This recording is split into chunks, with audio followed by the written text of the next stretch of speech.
Welcome to Facts and another episode as we go through the gospel. Specifically lately, we've been hitting the synoptic accounts, starting with the earliest witness of Papias, who started with Mark. Then we jumped into Matthew, looked at the external evidence, the internal evidence for him. If you have not had a chance to go back and watch those, you can find them on Facebook as well as on YouTube or Spotify, and follow us on all of those if you can. And then we looked last week at Luke's gospel from an external standpoint. We looked at the patristic writers, the church fathers, numerous documents, trying to hone in on when this account may have been written on behalf of the Apostle Paul. It would seem like by a man named Luke, who was identified by just about everybody who had something to say about this in early church history. If you missed those, go back. If you're watching with us, we appreciate your help. We appreciate your donations. Some of you have given, whether that be on Super Chats, through asking questions, or on the side, you've donated to the ministry. We appreciate that, as well as those who have been sharing our work. I've seen it spread out kind of in different places on YouTube, the YouTube videos being spread out, as well as the Facebook being spread out as well. Some of you have posted on Twitter some of the podcasts that have been going on as well. Do not forget, we have multiple types of content coming out at one time. We have guys writing on different subjects. I just received the transcript tonight from Eric, who is writing from a Mormon perspective. He's an ex-Mormon, and he has sent a document in to be published for his article. Jonathan Sheffield just turned one in on the apocryphal books, and others are sending theirs in to be published and sent out. They're also being critiqued from within the other apprentices and apologists, and you'll be seeing more and more of those out. If you're interested in following our blogs in addition to our videos, please follow us on Explain International on Facebook, also our website, and all of those will be downloaded and printed there. You can even find them on the Facebook page that will be published there as well. But once again, if you're watching with us as you tune in, today we're going to be looking at the second element of Luke's gospel. And one of the things that we want to focus on, particularly with him, is the claims that have been given to him as a physician. Out of all of the other gospels that we've looked at this point, Mark is stated as maybe having one characteristic. They would call him stumpy finger. Apparently they were mocking the size of his fingers, but that was really just one account that says that. Matthew is given the tax collector. He was a publican that was no longer with the tax people, left that and went on to be with Jesus as a follower, as an apostle. We see these descriptions as being a part of these followers. Luke, without any dispute, has been claimed as a physician, as a medical doctor who is trained in the ancient Greek customs of how to practice medicine, so to speak, or how to help heal people from disease or infirmities. And he seems to have used Hippocrates as a great portion of his writings to influence his own, which we're going to look at again, because we're going to do a little bit of review and where we left off last week. But when we talk about Luke, there's no dispute about him as the writer, and there's no dispute about him as a physician. Even Paul, in his letter to the Colossians, wrote that he was a beloved physician. He was one who was known and adored by others. He apparently was pretty renowned in the area of Antioch, as we saw some of the documents of the early fathers stating that he was a well-renowned physician. He was obviously pretty good at his job. Naturally, and you know, the more I thought about it this week and thinking about Paul and his condition, he was shipwrecked all the time. In fact, if Luke indeed is the author of Acts, as we believe he is, he was with Paul during one of those shipwrecks. He was with Paul when he was bit by a snake. In fact, when we hit Acts, we'll look at that story and how Luke uses medical terminology there in relation to what happened to Paul. But if that's the case, Paul was constantly beaten. He was imprisoned. He was beat with sticks. He was stoned and left for dead at Lystra. Anywhere Paul went, he seemed to run into physical harm. So if there's a guy that needs a traveling doctor with him, I mean, it's definitely Paul. And I find it ironic that at the very end of Paul's life, as he writes to Timothy from prison and writes to Timothy who's in Ephesus, he mentions that everybody forsook him except one guy, and that was the beloved physician, Luke. Luke remained there with him to his very beheading. And so Luke was a prominent figure when it comes to the aspect of the church fathers and those talking about him. But actually within the biblical text, he wasn't very well known. Very little was said about him. And the only thing we know is what Paul said. There's no description. There's nothing about his life, where he's from, how many people he helped in his career, his technique of being a physician. All Paul said was he was a beloved physician, and he listed his name a few times when giving a salutation to a church. That's it. Biblically speaking, he was not renowned as far as a character goes, which we will talk about in just a second. But I do want to go back and revisit one of the statements about Jerome, in Jerome's statements, that is, because I think at the end of the day, we need to examine some of these claims from an external standpoint, not just go, okay, that's facts, because after all, they were in history. They know these people better than we do. They were around before we were. They had access to documents that we don't have access to today. I don't think that's the method we should use. But with that being said, he did make a claim, and we want to investigate that claim internally this week. Last week, we saw all these external claims from the anti-Marcionite prologue to Jerome. We looked at Tertullian. We looked at Irenaeus, a Muratorian fragment. We examined all the external documents and posed the question at the end, is it possible that this Luke guy did write it and he was a physician? I want to take a look at that more in depth this week, and also continue to take questions as we go along. Your feedback is welcomed, even if it is against our position. We're fine with opposition.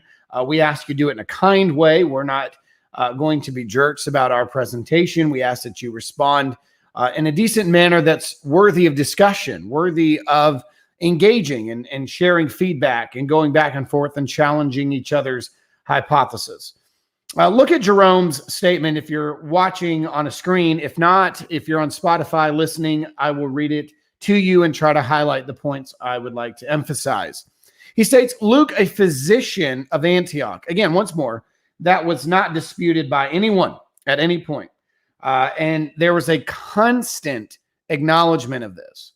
It says, as his writings indicate. Now, what Jerome is telling us right there is that he was a physician from Antioch, and his writings, being that of, he had already established Luke and Acts, would indicate he was a physician.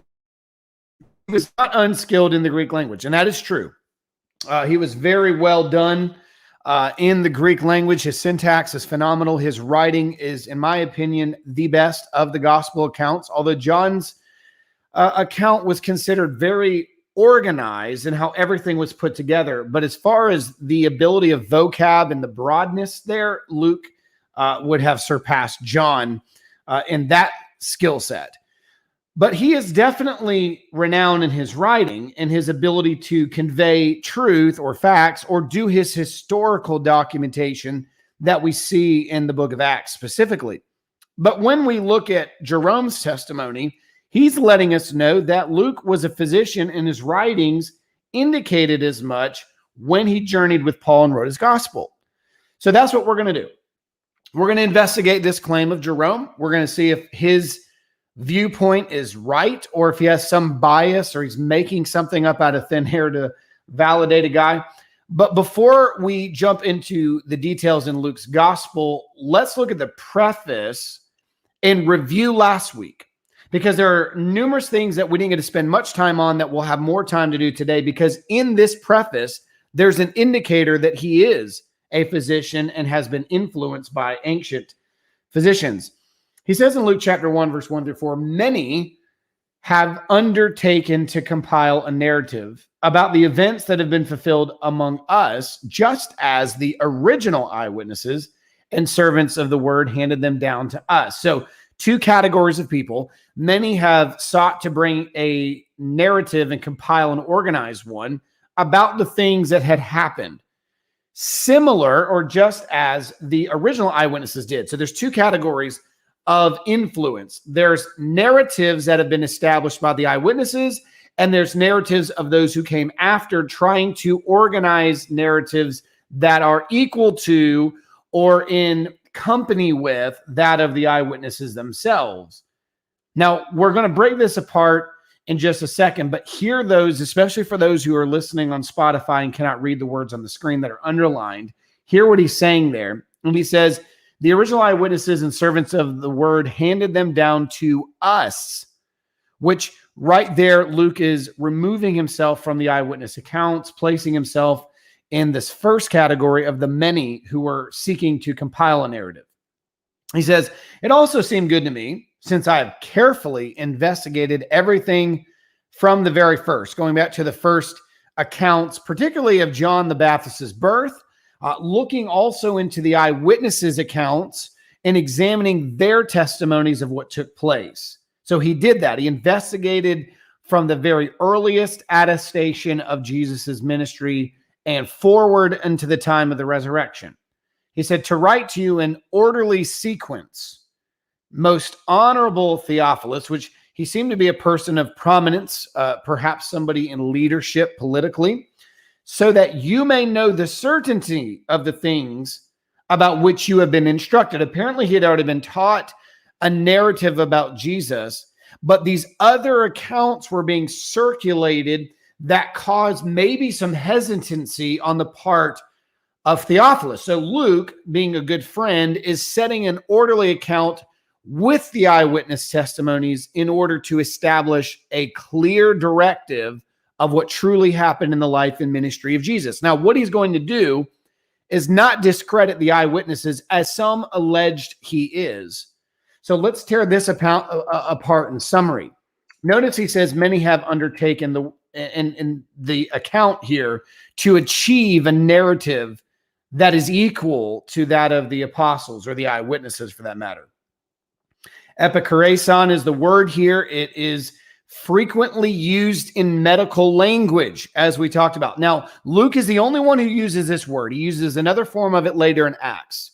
But in the New Testament, he is the only one that utilizes this Greek term.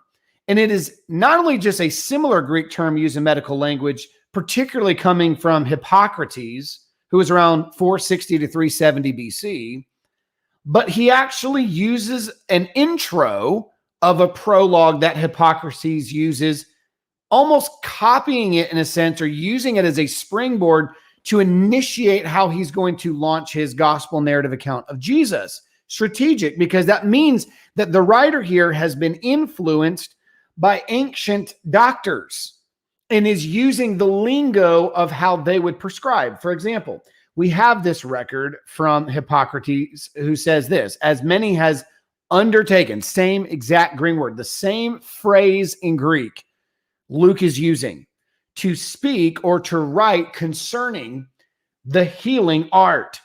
So we see initially off the very beginning that Luke is writing this narrative and borrowing from perhaps Hippocrates or medical terminology of the ancient Greek world in order to write his preface. And it seems like he's borrowing the same intro that Hippocrates used in the realm of healing art. So this word undertaken also shows that these endeavors in Luke's account were attempted and failed. They were not entirely successful. And the reason I say that is because the use of the word is in the aorist, which implied that this was an already taken place event that did not accomplish its ultimate goal, and that is to circulate accounts that would remain in circulation and that would continue to tell the story of Jesus accurately. And so what Luke is saying is, I've read these accounts and they just don't do the orderly work. They just don't bring out the basics properly and in a way that is perfect. And so what he's stating is that he has gone above his classmates, so to speak, above those of his generation, and he has put together a better account that is far more accurate and in sequence because he has gone to the eyewitness sources and used their material to build an accurate account for circulation. So what does that tell us? it should be considered that he was not a part of the eyewitnesses, but that he certainly utilized them, but also that he was not just somebody that was more important than the rest. Actually, he includes himself with the group known as the first word, many. Notice this. Why did Luke's account survive? He's stating that he is actually a part of the many group, not the eyewitness group. So why does his account get superiority over the many? What did he do differently? I gave you a hint a second ago, but this goes back to apostolic authority and authorship. Now, consider a few thoughts with that. The letter would have had to come from an eyewitness and be approved by apostolic authority. If a church is going to receive a letter with a direction or narrative or instruction for doctrine, teaching, or whatever the situation is that they need for that church, it must have come from apostolic authority or approval. Now, we've seen numerous times throughout this that Paul was the author and the authority behind what Luke did and what Luke published. He was with Paul. He did not do it independently apart from Paul. But not just that, he had utilized the eyewitness of the other apostles, and apparently they were fine with him writing this count under Paul's leadership. We've already seen the historical attestation to this gospel being authorized by Paul. There also needs to be reputable connections to the authorities, which he did. He clearly spent time, as we looked at last week in the timeline, about a year in Antioch and Jerusalem with the apostolic witnesses and those that followed Jesus, like James the Just or Mary, the mother of Jesus, and others who were there, perhaps Cleopas, who he uses. And just pausing right there as well, when you look at the story of the disciples on the road of Emmaus, which he is the only one that gives a description detail of what happened there, note that he only used one name, not the other. He does not mention the second name in there. Part of that is influential in first century writing when you're giving credibility to an individual who gave you the information.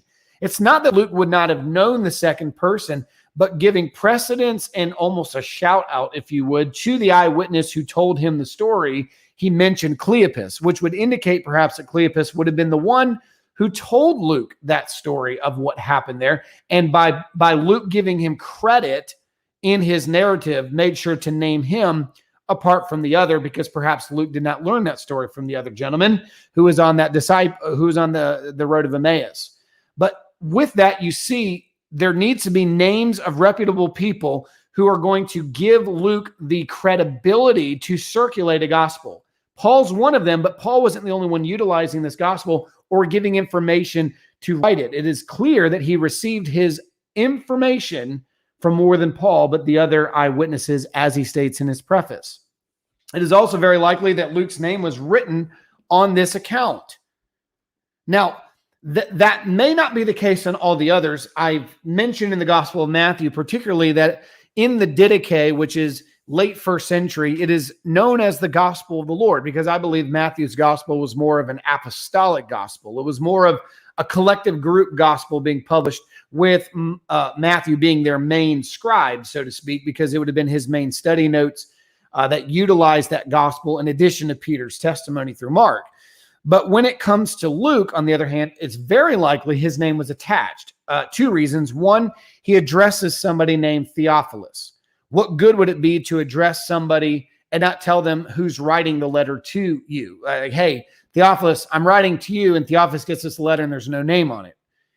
He would have known the origin of where this came from. He would not have just guessed this up and came up with some random name and said, oh, this is really cool. I don't know who it's from. Theophilus hands it over to the church over here and says, you should read this. It's really good. We don't know who it's from, but take it and circulate it. That's not the way that would have happened. A second reason is because of how this gospel is set up. The way he utilized the preface, admitting that he wasn't an eyewitness, but that he was writing on behalf of eyewitnesses, an account that came from their source, which means he came with credibility. So he would have naturally also put his name there too. I like what Dr. John Wyndham said when he dealt with the issue of Luke's preface. He says, Luke's preface would have been meaningless to the original readers unless the author's name had been known. Again, the churches were not just sitting around circulating unknown letters from random Joe Schmoes off the street in Jerusalem. That's not how this worked. They already were warned of forgeries coming, and Paul was warning the Galatian church, saying, look, I don't care if you received a letter from us or with our name on it. There was forgeries already taking place. There was very important transmissions that took place. The writer, if there was a scribe, his name being utilized, like you see in the book of Romans with Tertius, you have individuals who are being ascribed by the author to write or pen it for them. Then you have messengers. The messenger is just as important, because if the messenger's name was not validated by the sender, the recipients are going to be skeptical as to where it came from.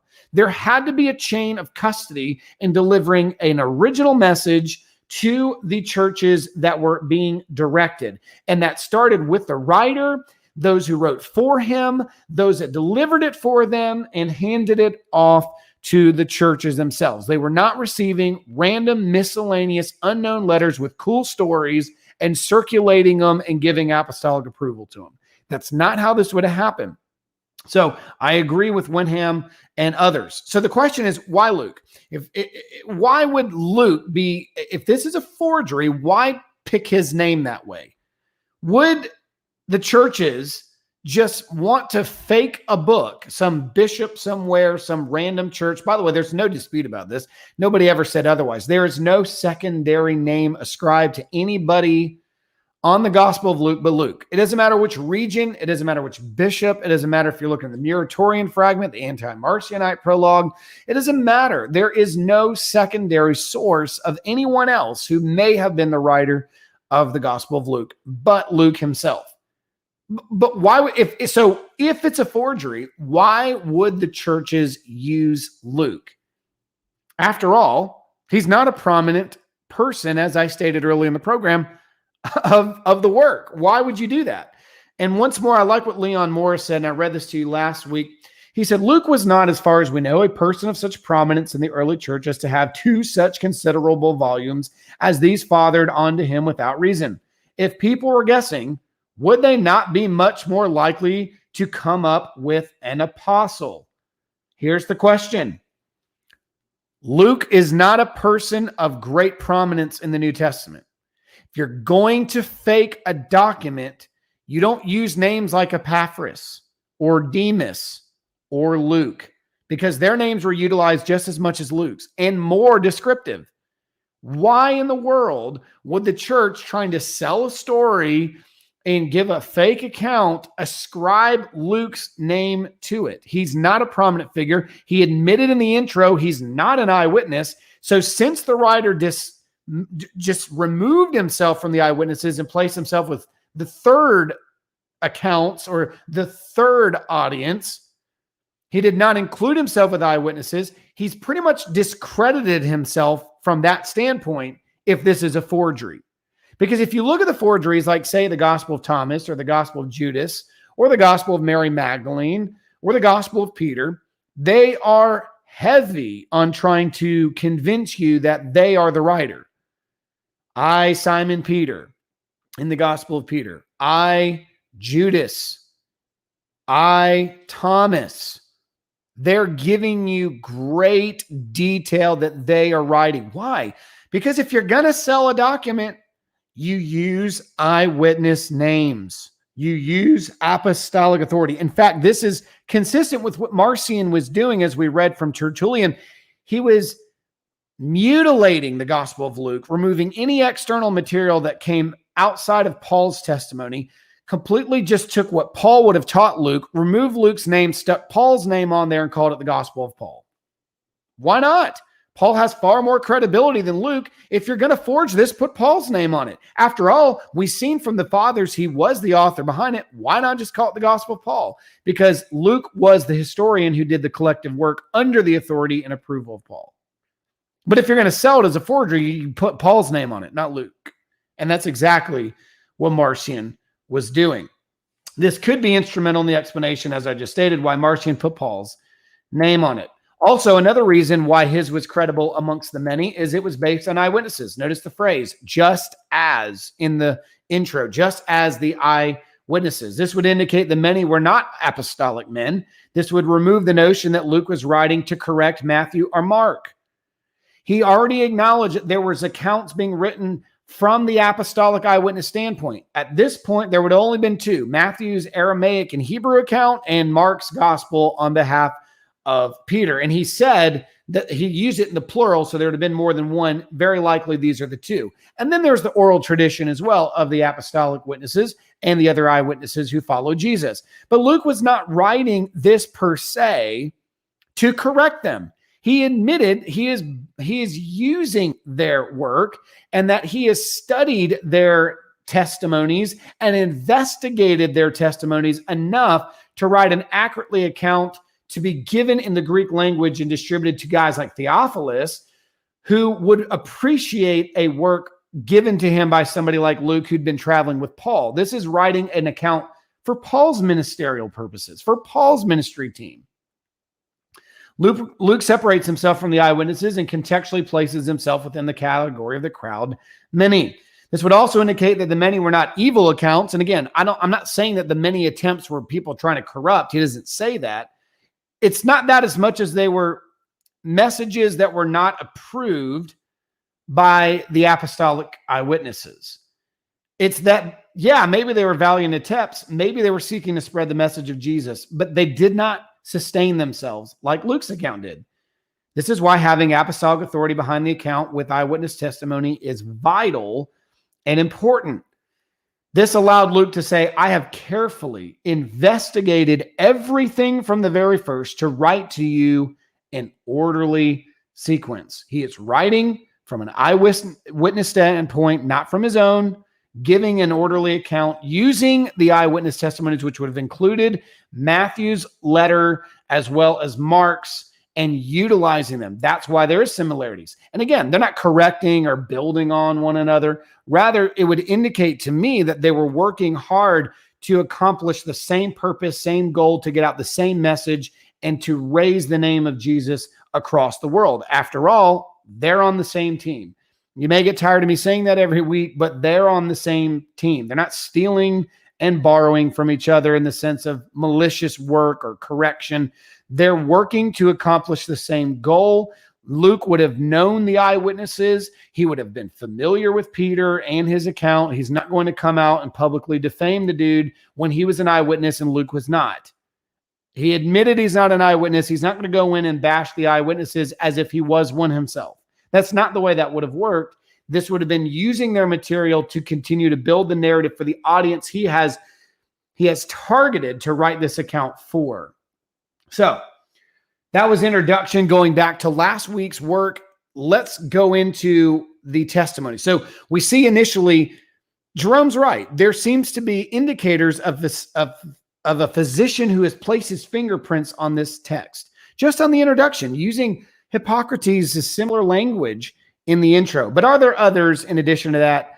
Let's look at 9 more in addition to that. The first one, let's look at physician-like instances.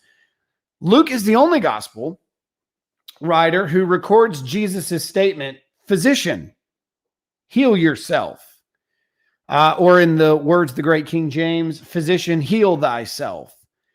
And with that being said, it's stated as being a proverb that Luke would have perhaps recognized. So this was a saying or a well-known statement that would have been used going back to medical terminology. Now, Mark does not record this and Matthew does not record this. There would have been no connection to it. Remember, Jesus said many things. I mean, even the Gospel of John said that the books could not contain all that was said and done by Jesus. So when we're looking at a guy like Matthew or Peter giving Mark words or Luke, they're going to look at similar episodes and build their narratives around those highlighted episodes. Some focus on some that are not in the others, but Luke here felt it was important enough to tell this statement that Jesus saw the necessity of physician work by quoting a proverb that was known in the first century, quoting a statement of physician, heal yourself. That would have enlightened a physician, not a tax collector or a fisherman. They would not have been interested in that. But Luke, if he was influenced as a doctor, again, this does not mean, oh, that's it. Luke's definitely the writer and he's definitely a physician. Case is over. Let's go home, pack it up. We win the debate. No, these are indicators. These are physician-like instances. We're trying to validate or disprove Jerome's statement. Everybody's saying he's a physician, but Jerome's even going so far as to say it's indicated within his writings. Well, here's an indicator. Is there any more? Sure. Number 2, and really it's number 3, but in addition to the intro using Hippocrates' phrase, he also demonstrates grace toward his fellow physicians when he recounts the events surrounding the woman with the issue of the blood. Consider this. Mark writes in Mark 5:25-26, now a certain woman had a flow of blood for 12 years, had suffered many things from many physicians. And so Mark's making sure to emphasize the fact that this lady had gone to doctors over and over and over again, and they actually made the problem worse or caused greater suffering. She had spent all that she had and was no better, but rather grew worse. Now, on the other hand, Luke comes in as a doctor, and he kind of gives a benefit of the doubt statement in addition. He's saying the same thing, but he's coming at it from a doctor's perspective. Consider Luke seems to make a clinical statement about the inability of the woman getting healed. Now, remember, this is eyewitness differences, but it's also a way. How would you say it if you're a fisherman who knows nothing about the medical world, and you see a woman who is distraught in 12 years of suffering from disease or problem? How would you describe it? It's like, hey, her doctors are terrible. She's accomplished no healing. In fact, she's gotten worse. They were no help. She's tried everything, spent everything. As a doctor, you're going to look at from the patient's perspective, but from the doctor's perspective. You're going to look at it from a clinical perspective. Peter would have looked at it from the patient's perspective. Luke naturally is going to look at this from the doctor's perspective. So he gives a clinical statement about the inability of the woman getting healed. He says, now a woman having flow of blood for 12 years, who had spent all her livelihood, same thing Mark said, on physicians and could not be healed by any. So what he's saying is so she went to the physician, spent all of her livelihood on it, and none of them could heal her. He's basically admitting that they failed to accomplish healing, but he's not going so far as to look at it from a patient's perspective of, man, I've done everything and they didn't help me. It's more of, yeah, they didn't help her. They couldn't help her. They tried everything and just didn't work. He's looking at it from more of a clinical statement, but notice how he brings that nuanced perspective in there. Also consider Matthew and Mark speak only of a fever in the account when you're looking at Peter's mother-in-law, for example. They just make the comment she had a fever. Luke makes sure to emphasize the word a high fever. He's giving a little bit more doctoral perspective here. It's not just a fever, because we all know, when you're talking to somebody and you say, man, I'm not feeling good today. I'm at home with a fever. That could be 100.5. It's different if you're at home with a fever of 104.5. We'd say, whoa, you have a high fever. But when you're talking to a doctor, they're not just going to say, oh, are you feverish? They're going to see what your temperature is and say, oh, that's high. Your body temperature is really high. We need to get that down. It's interesting that Matthew and Mark just state, she had a fever. Luke makes sure to go and say, no, it was dangerously high. It was a fever that was debilitating. It was high fever. Luke speaks of a certain man also being full of leprosy, demonstrating an advanced case, not a minor case, but a severe case, as compared to just having what Matthew calls leprosy. Again, Matthew's a tax collector. He's just going to state the facts. That's all he does, record the facts. Hey, a dude with leprosy comes up to Jesus, and Jesus heals this dude with leprosy. Naturally, that's all you're going to say as a tax collector. Whereas Luke's like, man, that's a severe case. Maybe he had spoken to some of the eyewitnesses and they're like, oh, you should have seen it, Luke. It was here. And Luke was asking questions like, Well, how many did it cover his entire arm? How does it look on his face? Was his face deformed? And Luke would have been asking technical doctor questions for information, and after maybe receiving the report, whereas Matthew's just saying the dude had leprosy. He's like, yeah, but how bad? How bad was that leprosy? And somebody told him, oh man, you should have seen his face and you should have seen his arms. And Luke's like, wow, he has an advanced case. He was full of leprosy. It covered from head to toe. Luke would have been more interested in that, whereas Matthew would have just stated the facts. He is also the only one to make mention of Jesus' circumcision. Now consider this for a minute. And I'm glad I came across this thought because I was thinking about the fact that Luke records the early life of Jesus. Matthew does as well. But Matthew is a Jewish gospel. Matthew is a gospel written to converted Jews out of Judaism. Why is Luke the only one who mentions the circumcision of Jesus?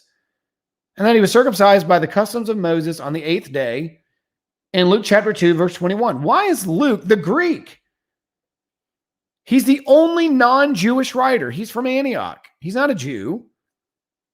Matthew was a Jew writing to Jews. You think that'd be an important detail if you're trying to sell Jesus as the king of the Jews. And he does go into Jesus' childhood, mentioning the story of the wise men.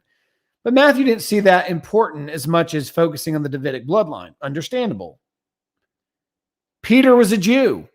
He would have valued circumcision. In fact, he struggled with circumcision and the issue of it in the book of Acts. And at the Council of Jerusalem, finally came to a conclusion on what to do with circumcision. But it would have been important for him as a Jew. John is a Jew. But yet he doesn't go through the childhood of Jesus. He focuses on the eternality of Jesus at the beginning, jumping straight in the ministry of John the Baptist. So when we're talking about the gospel writers, there's only one non-Jew, and that's Luke.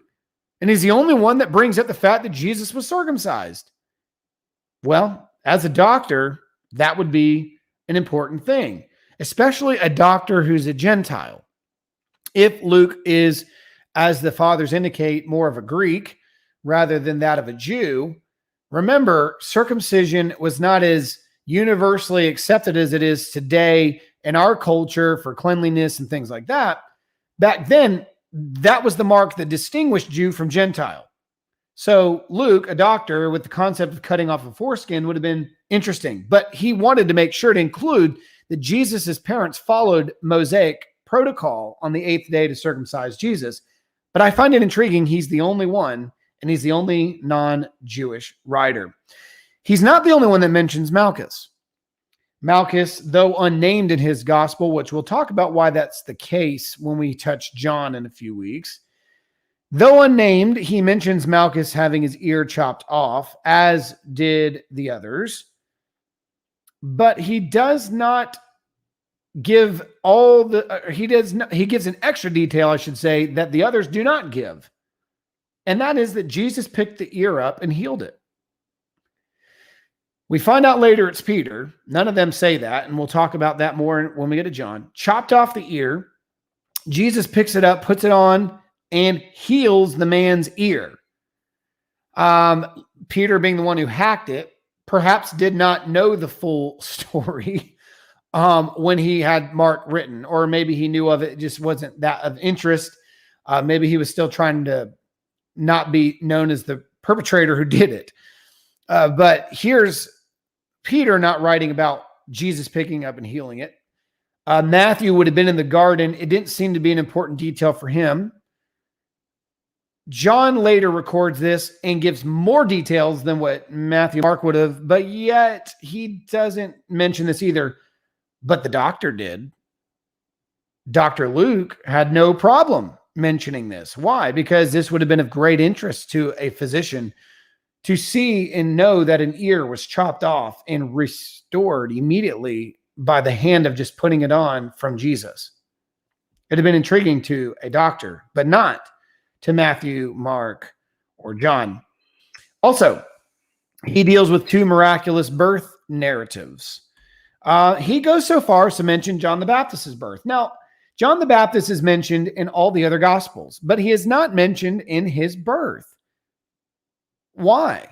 Well, it wasn't necessary for a biography of Jesus. He was an instrumental forerunner, but he was not the main point. But Luke was interested. Why? Because there's two parents here that are old, way past childbearing years, similar to Sarah and Abraham, and yet she had a child in her old age beyond childbearing years.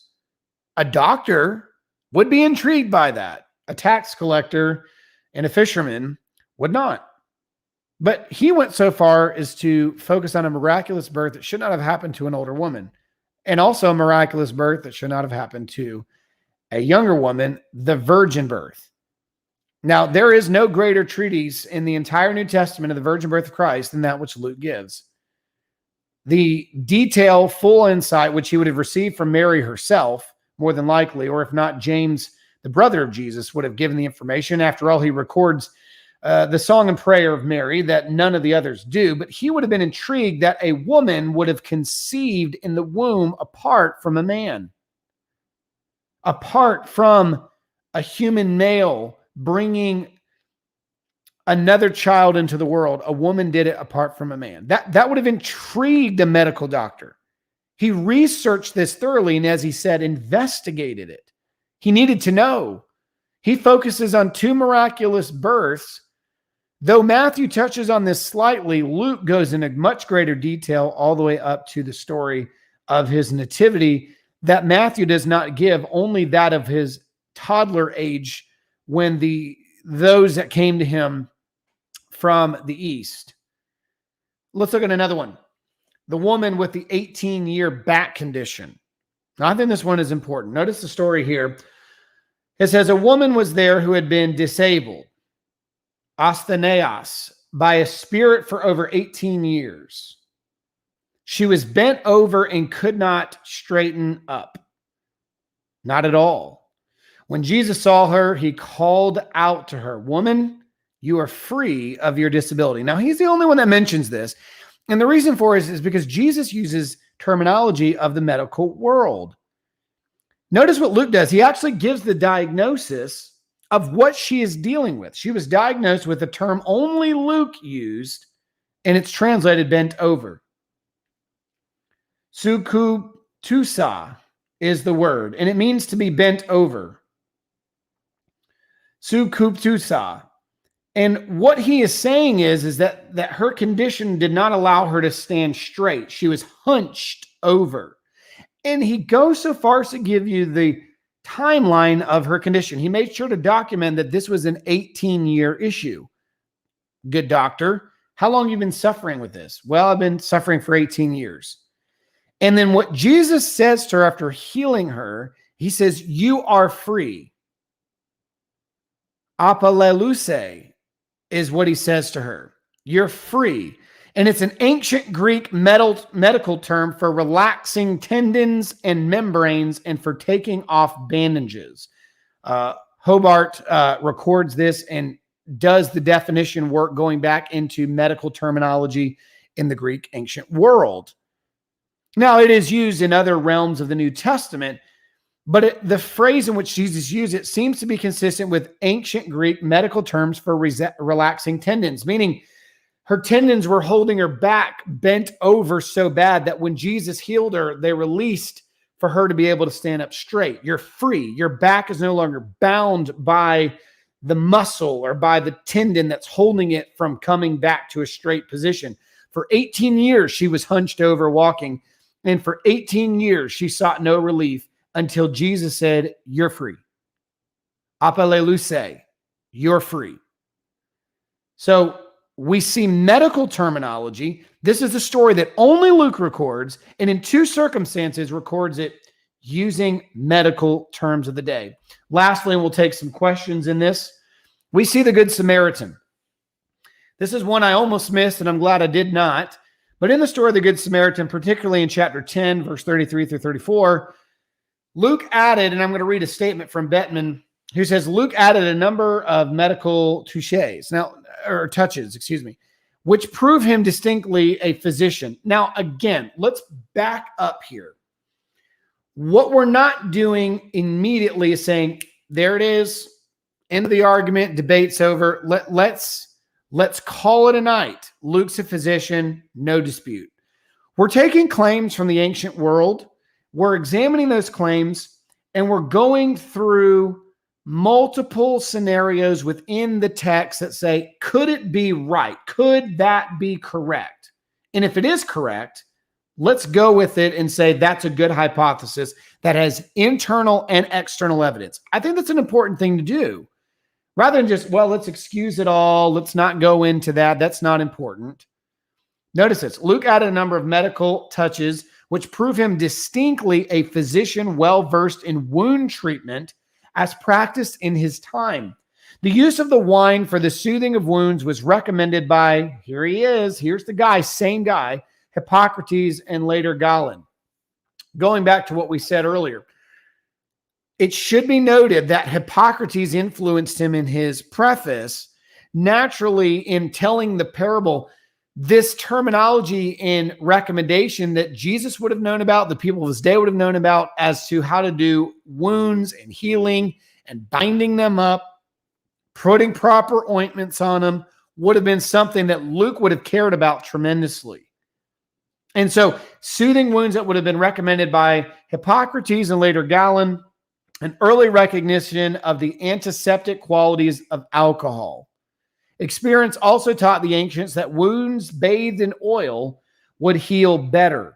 The coating would serve to protect the wound from what now we know to be external contamination. And again, that's from Bettman. And going back to this, so what he's saying is this. When you look at the story of the Good Samaritan, after he's brought by this Samaritan man to the inn, he's paying the keeper to watch over him, take care of him. He bound his wounds a certain way, put the wines and the ointments and the oils on it. A doctor would have been interested in that because that shows that this writer was well-versed, and Jesus himself telling the story would have been well-versed in the treatment of wounds in the first century. That wine was soothing for wounds, and it was a recommendation that was given as instruction for healing by Hippocrates and Galen, and it was used as an antiseptic at that time for contamination and keeping infection out.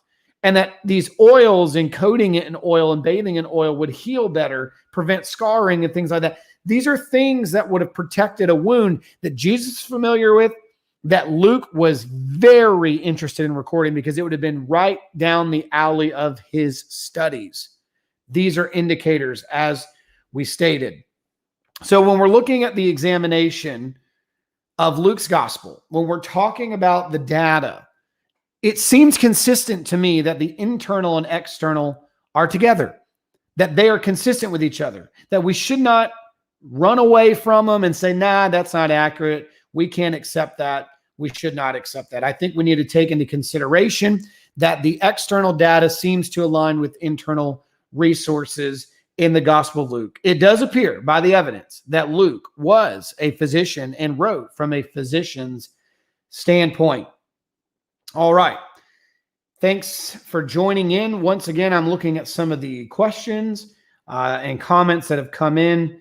Yes, it was 9 o'clock. You almost missed it. Glad you're able to tune in eventually. Again, if you would take this program and others and share it on your page, share it on social media, get the word out there, put it on your social media pages and send it to those that are interested in this subject, and make sure to give us your feedback. We'd appreciate all of those things. Looking at the different comments, everybody seems to be in a good mood greeting everybody today. That's good. Everybody's saying hello. I don't see any arguments. Nobody had to beat anybody up in the comments today. That's fantastic. Maybe that'll come post show, and that'll be where that takes place. Marcus Lee, interesting, great work, Stephen. Thank you for sharing that.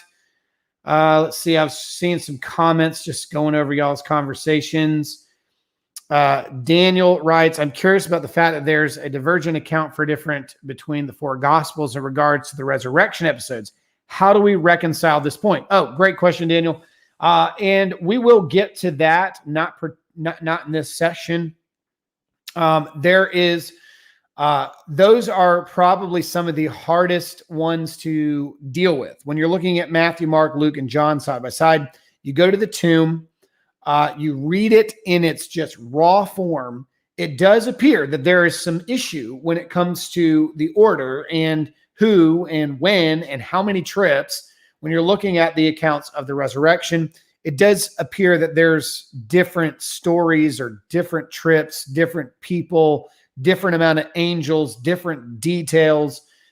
I get it. If we can understand the purpose of each individual gospel, who the writer is, what their background is, what they're going for, who their audience is, and when they wrote it, I think that we can find harmony within the accounts rather than contradiction. And we will get to this. It won't be this month or next month, but we will correlate those things. But in order to do that, Daniel, I believe the best move for us is to examine each individual gospel account, to examine that gospel account from its individual standpoint and eyewitness testimony, then knowing who wrote it, to whom the audience they were addressing, and to the location in which it circulated, and the purpose behind it and its themes. Once we do that, then we can set it side by side and go, okay, now we know what's going on here. But I think it requires us to do a little bit more homework than just putting 4 accounts up next to each other and saying, see, they're different. They do not read the same. It looks like Slam RN sought to bring some correspondence into this. People write from their own perspectives. If it was all the same, people would say people got together and colluded. And that is a great point, Slam, which I will touch on when we get to that. In addition to what I said, it is true. If they all got together and wrote everything the same exact way, the accusation would be conspiracy, which is already the point that's being made here anyways, that these counts were just conspiracies and forgeries later on. And Finding Truth, Santi jumps in and says, I knew that. Yeah, that's good, I guess. Santi, I'm not sure if you're engaging which comment out of the 45 before that. But if there's any time for questions, go ahead and tag Explain International. Yes, thank you for doing that for us. And you can do that afterward as well. You can follow us and tag into the comments even afterward and ask questions. We'll try to come behind the videos and make sure we answer post questions.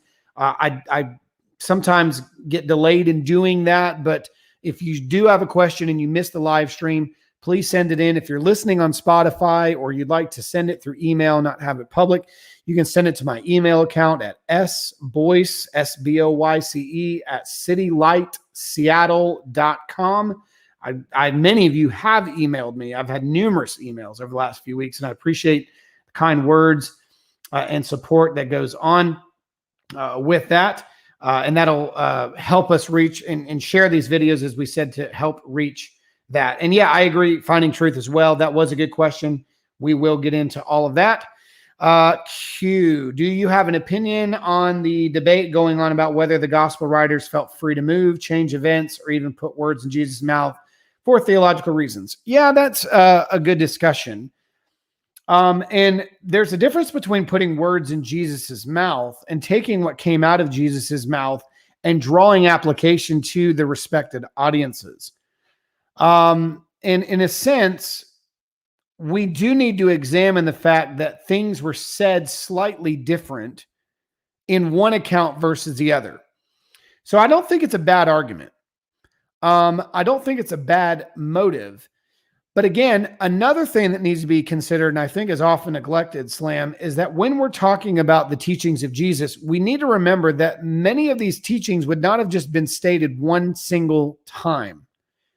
A good example of that is the Gospel of Matthew, who teaches us the Sermon on the Mount. And then there seems to be later in the others accounts attribute to this as well, the Sermon on the Plain, which is one of the questions I got in my email box recently. The Sermon on the Plain. Are they different? Well, there's different flavor to it. Well, why is that? Because not all accounts are not only given the same audience, but also some of the sermons were repreached by Jesus or taught with maybe different applications. So I think a lot of the time we assume that, well, Jesus taught it once and that was it. And Luke just put words in Jesus' mouth compared to Matthew, when it could be that Jesus taught it on multiple occasions. And if you look at the timelines, one person's recording it at a different point than the other. If that's the indicator, some would say See, they're out of order. Luke's using his own order. Matthew his own order. We know that Mark's account based on Papias was not in a particular order, but it could be that it was said a second time. Just like I think there's more than one temple cleansing. I don't think there was just one. I think there was a couple of occasions where that happened. So I think those things need to be kept into consideration as well. Dean Bergon Society has a book or article claiming that Luke was Jewish. I will try and find it. I don't, and again, they may. I do not see that as plausible. There's some argument for it based on maybe the fact that there were Jews in Antioch, but the anti-Marcionite prologue as well as the Muratorian fragment seem to be pretty clear that he was distinguished amongst Jews, and he was very much trained in the Greco-medical world. Again, I'm not willing to die on that hill, but there is no indicator that he was Jewish. I know that there's arguments that are made for it, and you're more than welcome to share those arguments or the blogs that you may have for it. But just going off the ancient testimony, he was Syrian, at least a Greek in Syria, but he was Syrian at that point based on his location, because we do know where he was from. It was indicated where he was from, and he was picked up in the ministry journey of Paul and perhaps even converted under the ministry of Paul. Marcus Lee, what other authors were suggested by the early church for Luke? Quick answer, none. None. And I think that's the point, Marcus, is that there were no other options. Everybody attributed this account to Luke. Everybody. Whether you're talking about patristic writers, church fathers, ancient documents, all of them said Luke. There is no second person of interest except for hypothetical Christians or hypothetical individual or a hypothetical bishop that cannot be named in any location, in any province, or any church location that's apostolic. There's no tracing of those things. And I think that should be noted. There were none. Is the opening of Luke stand behind the criticism of the idea that Luke correcting Matthew and or Mark? Thanks for this great session. No. And if you missed that, I don't know. If you go back to what I was saying, he was putting himself in the third category with the many, not with the category of the eyewitnesses. He would not have been correcting the eyewitnesses because his information came from the eyewitnesses. He recognized that there were accounts from the eyewitnesses, which would have been Matthew and Mark, no doubt.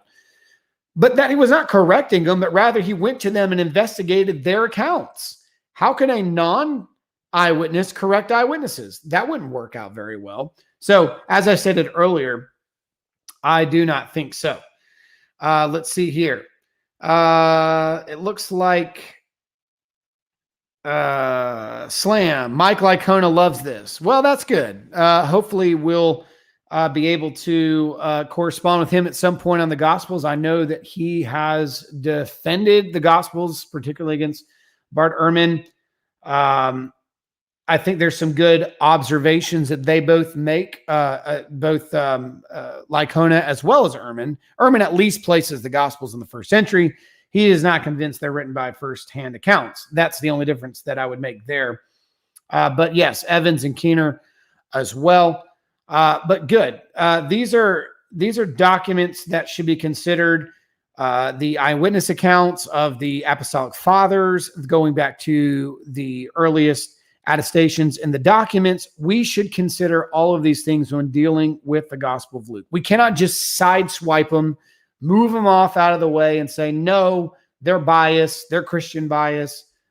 That would be a universal conspiracy that everybody in the world at different churches and different locations in different countries and different languages work together to conspire to make this up. Especially Luke, as I stated earlier, it makes no sense. He was not a prominent character. Why would you forge him? You would do what Marcion did. You would eliminate Lucan material, focus on Pauline material, and just give the gospel account to the name of Paul. That's the best way to handle this.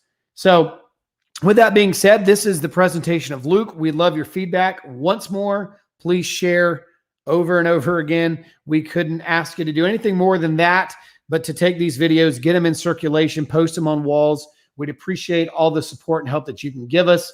Thank you for tuning in tonight. We'll be back next week with my friend Jonathan Sheffield. We'll be looking at the patristic writers and early fathers' testimonies of the synoptics, particularly doing a review there and talking about the importance of external witnesses. Thank you so much for joining. Grace and peace to you.